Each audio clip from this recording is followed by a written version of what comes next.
అసలు పిఠాపురంలో గెలిచేది ఎవరు అనే నైస్ క్వశ్చన్ అనే క్వశ్చన్ మార్క్ బెట్టింగ్లు అక్కడే ఎక్కువ. మీరు గ్రౌండ్ రియాలిటీ చూసారు కదా, వచ్చిందండి వయ్యారి. మీ ఎగ్జిట్ పోల్ ఏంటి? యాక్చువల్లీ మీరు ఏం చెప్తారు, ఎవరు గెలుస్తారు? ఎవరిని పట్టుకొని ఏం అడుగుతున్నావు? నేను అప్పుడు ఒకటే చెప్పా, ఇప్పుడు ఒకటే చెప్తున్నా, అక్కడ గెలిచేది వంగా గీత గారే. పక్కా.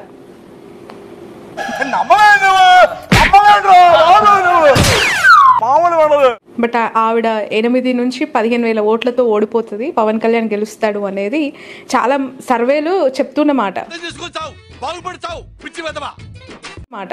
ఓకే, సర్వేలు చెప్తున్న మాట, రిజల్ట్స్ కాదు కదా.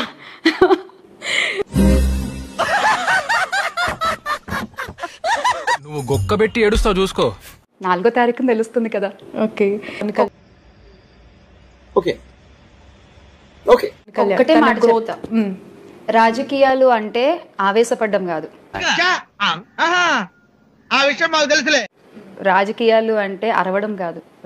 మాకు తెలియదు సార్, మీరు దేశ ముదురు కాబట్టి చెప్పండి. మీరు ముదురు కదా, మీరు అందరు నాకుతుంటారు. రాజకీయాలు అంటే సాయం చేయడం అనేది నేను నమ్ముతా, అంటే నా డెఫినిషన్ టు పాలిటిక్స్. సో నేను ఇప్పటివరకు ఆయన్ని ఆవేశపడ్డం చూశాను, ఆయాసపడ్డం చూశాను. ఆయాసం కూడా పడ్డారా?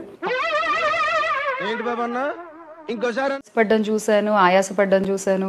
ఆయాసం కూడా పడ్డారా? ఏం పాయింట్ పెట్టావన్నా, సూపర్. పాపం అంతా ఎంత అరుస్తారండి ఆయన. సో ఆన్ స్టేజ్ అంటే పొలిటికల్ గా మాట్లాడుతున్నాను నేను.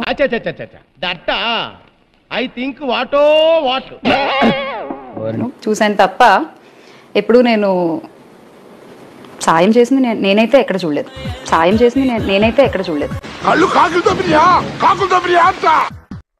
అటు చూడు. పవన్ కళ్యాణ్ కి నేను పెద్ద ఫ్యాన్ కాదండి,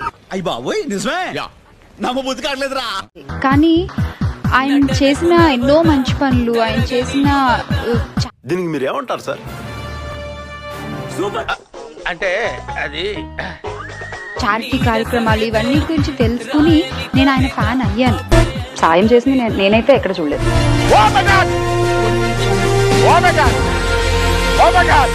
అంటే రెండో పార్ట్ కూడా ఉందా కథలో? అది ట్విస్ట్ సార్. హలో సార్, బకరాకాంత్ గారు sir, TV 339 sir, TV 333 sir. వేసేసాడు, బాగా వేసేసాడు. అవును బకరాకాంత్ గారు, ఇప్పుడు మన జర్నలిస్టు శ్రావణి గారు, అదేవిధంగా యాంకర్ శ్యామల గారు, ఇద్దరు కూడా లక్షణమైన కుటుంబాల్లో వెలిగే జ్యోతుల మధ్య ఎంత పెద్ద మాట్లాడుకుంటున్నారు. ఒకసారి ఇందాం, ఒక చిన్న ప్రయత్నం చేద్దాం, ఆ తర్వాత మన టీవీలో కూడా టెలికాస్ట్ అయితే చేద్దాం సార్. నేను మేము పులివెందుల బకరాపేట గ్రామ వాస్తవ్యులము, ఇక్కడి నుంచి విధంగా ఏం మాట్లాడుతున్నారో మనం ఒకసారి ఇందాం సార్.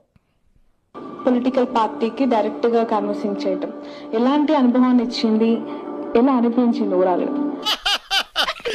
ఇదో ప్రశ్న, సమాధానం. శ్రావణి గారు, ఎలాంటి అనుభవం వచ్చింది నీకు? ఏ విధంగా అనుభవిజ్ఞులైనారు మీరు? సంస్కారహీనులు అంటే మీకు ఏ విధంగా, మీకు పరిమితికి మించిన మాటలు ఏ విధంగా వస్తున్నాయి? కేవలం పిఠాపురాన్నే మీరు ఎంచుకోవడానికి గల కారణాలు ఏంది? పిన్నెల్లి ఈవీఎం ధ్వంసం కేసుపై సుప్రీంకోర్టులో విచారణ జరుగుతోంది. కౌంటింగ్ సెంటర్ కు వెళ్లొద్దని పిన్నెల్లికి ఆదేశాలు వచ్చాయి. ఎంత ఘోరం జరిగిపోయిందిరా. ఇప్పుడు ఏం చేద్దాం మనం?